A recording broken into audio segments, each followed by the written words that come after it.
About 5 minutes after I agreed to speak today, I started freaking out.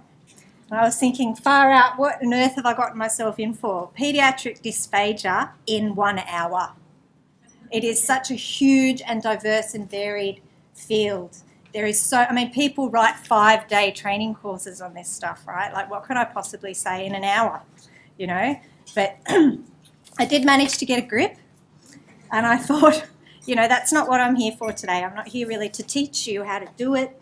What I'm here today to do is to share with you a little bit about my experience of addressing paediatric feeding in a disability population, specifically in a community-based type model. And hopefully, if all goes according to plan, send you off today with some things to think about and to share with you a few of my kind of key strategies and ideas that have helped, you know, shape my practice where it is today and where it's come from, and given me some success and some of the things that I have learned from over the years. Another good thing about doing these paediatric-based type presentations is that it gives me a good opportunity to show off my beautiful children. So I do have some Google images, but we do also have some stars from my own family, and there's my youngest, Hugo, enjoying his very first real food, broccoli. Believe it or not. He doesn't eat broccoli now as a 4-year-old. He's taking a break. But he has a few solid years of foundation in eating broccoli, so I'm sure at some point he will be back eating the broccoli, but not right now. So what are we aiming for in paediatric feeding? Ultimately, of course, our goal is to meet the nutritional and hydration needs that are adequate for that child to meet their growth and development milestones. Of course, that's very, very important. And in order for that to happen, we are hoping that they can develop efficient and effective eating and drinking skills, and that we can help them along the way to that. Equally as important, and I think it's really fantastic that this concept has cropped up in a lot of the presentations we've had over the last couple of days, equally as important is fulfilling the cultural and family priorities around sharing meal times, and what that looks like for particular families can vary, and in particular cultures can vary. And a part of our role is to facilitate a child's inclusion in that whole process as described and requested and moulded by the family.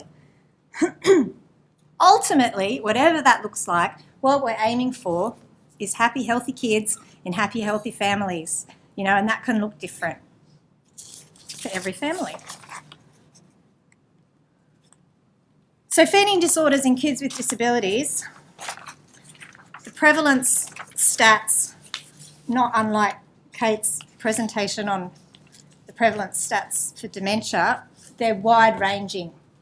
But not that startlingly, the prevalence is estimated to be anywhere up to 80%. So anywhere up to 80% of kids with developmental disabilities can present with a feeding disorder. I guess the difference in prevalence rates can depend on how that's defined, what that might look like.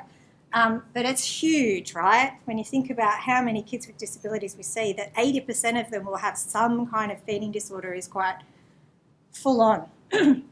So they can be associated with all kinds of different things that we might see in our practice: cerebral palsy, Down syndrome, all kinds of seizure disorders, kids with acquired brain injuries that affect their development.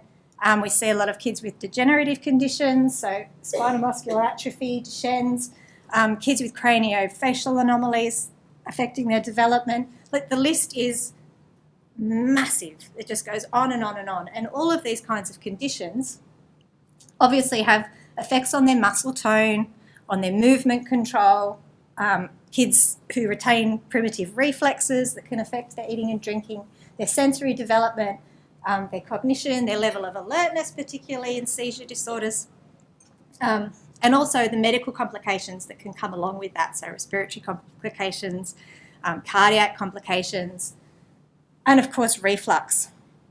which is massive. Even in a normally developing paediatric population, reflux is a huge issue, even more so in the population of kids that we're working with. Unsurprisingly, in common with many areas of disability practice, evidence to support treatment for dysphagia is variable. And for children with developmental disabilities, the evidence is developing, but remains quite small. A lot of the newer evidence is actually coming out of some Australian sources, which is really great. So they're doing some really great work in Brisbane with Catherine Benfar and, of course, Julie Chikiro, who a lot of us know and appreciate. They are contributing to that research, and it is developing, but it is still very small. So where do we start? They can present in all different kinds of ways, the kids that we see.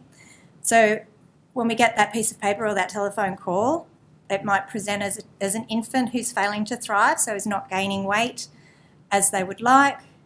They might have gone okay in those first few months and breastfed well or bottle fed well, but when it came, like Caleb, to then transition onto solids, it all fell apart and they couldn't quite make that step from the more earlier developing skills required for bottle or breast then to move those onto solids. Or they might start okay on solids and they get stuck on those smooth, slippery purees, but you give them a lump and they throw up. That kind of thing. Or then moving from those kinds of purees onto more solid, chewable finger food type things.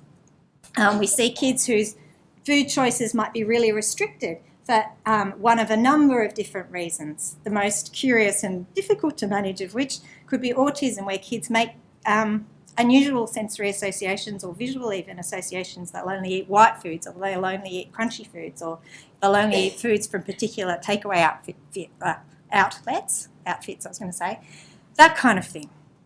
So all kinds of strange restrictive food choices. Of course, there's coughing while drinking that occurs. Sometimes we're asked to consider how to maintain oral intake for kids who are on tubes, or help kids move away from tube feeding. Going on through the age groups, we start to consider more about how to maintain safe oral intake in kids with complex disability and positioning needs. How can we keep them eating and drinking as their physical disabilities become more and more complex? As an added complication to all this stuff, these things will change over time. So the kid who you saw initially for failure to thrive as a baby, you then may have to encourage them through the next phase of their development, and then the next phase and the next phase, and they might need that the whole way through. Conversely, you might have a kid with complex physical needs who starts off eating and drinking, but then as their physical needs become more and more complex, their eating and drinking becomes more and more difficult, and you have to step them down.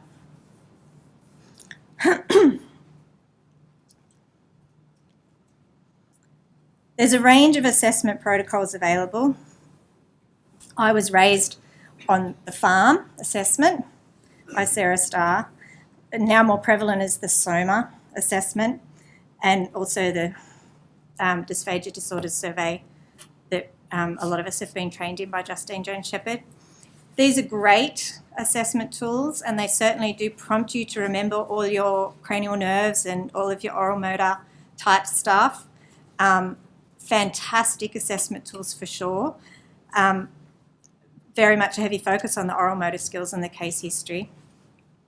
These days what I tend to lean more towards is protocols that encourage you to ask lots of questions, and even more importantly, in my opinion, do lots and lots and lots of observation, as much as observation as you can. And I find the protocols from Suzanne Evans-Morris and Marsha Dunn-Klein's Bible pre-feeding skills book. It's a massive volume. It fits just nicely under your pillow. It's fantastic. And it really does encourage that observational, ask the good questions, consider the big picture. Because ultimately, in all dependent feeding, as many of the presenters over the last couple of days have talked about. It's all about the relationship. It's really, really important to not just zoom in on this, you know, the face, what's going on here, you know, is the child aspirating? That's part of it, sure. But looking at the whole child, in fact, the whole interaction and what's happening with the caregiver and what's happening in their environment is absolutely crucial. And that work by Susan Evans-Morris really encourages that perspective and that way of looking at things. So if you're interested in looking down further into that kind of stuff, I'd really encourage you to get very familiar with that book. She also really encourages you to consider these interactions very much from a strengths-based perspective first. I think as therapists, a lot of the time, the temptation is to jump to what's wrong and then try and fix it. I have found over the years that focusing in on what the strengths are for a particular child can really inform what the next steps might be for them.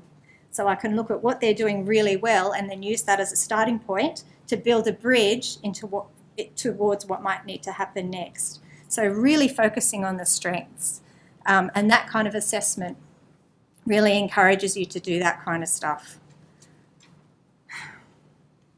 Also, a common theme over the past couple of days is the team. And it's a really, really difficult to impossible to practice paediatric feeding without the team. I'd be lost without my team. We work very closely with our dietitians. We've got one on staff who you've met today, Karen, but we also work with some community dietitians in this field. So we consult very closely with them about all kinds of things like fortifying feeds, tube feed regimes, all of that kind of stuff, bottle formulas, all of that. Work very closely with the OTs, not only on positioning, but also on early play skills, which actually play a very important part in early feeding development. So doing things like picking up things, turn taking, all those kind of early play skill type stuff, putting things in, getting things out, all of that kind of stuff. We do a lot of work with them around that. I work very closely with our paediatric physio. He's very experienced, particularly with the little bubs. And we are always in each other's ears about where the kids are up to in terms of their gross motor development, developing their head control, developing their core stability, and their trunk. You know, all of those kinds of things were really going to influence how you then proceed in terms of what input you give them with their eating and drinking. So working very closely with the physio I found to be helpful for sure. Case management, and I'm not really sure how this might look in the future, to be honest, but the case management for us at ADAC is crucial. We do work with complex families with complex social issues, and they're dealing with a lot of grief and all of that kind of stuff. And working with case managers not only helps the families to coordinate all these massive amounts of different services and appointments and all of that kind of stuff, but it also helps support that process in terms of them maybe accessing counselling that they might need, or, you know, all of that kind of stuff. And working closely with the case managers has been integral. We do have contact with medical.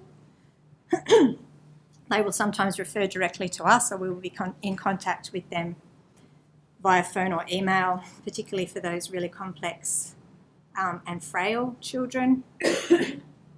Early childhood nurses I found to be really good supports for families. So if kids are needing to be weighed, or you're looking to support mums to develop more social networks, early childhood nurses can be a really great resource in that area.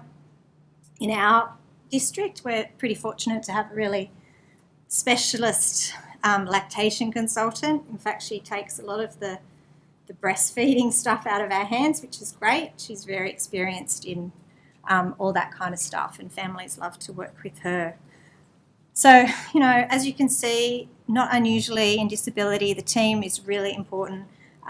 If you're considering practicing in paediatric feeding and you're out on your own, I would totally encourage you to try it.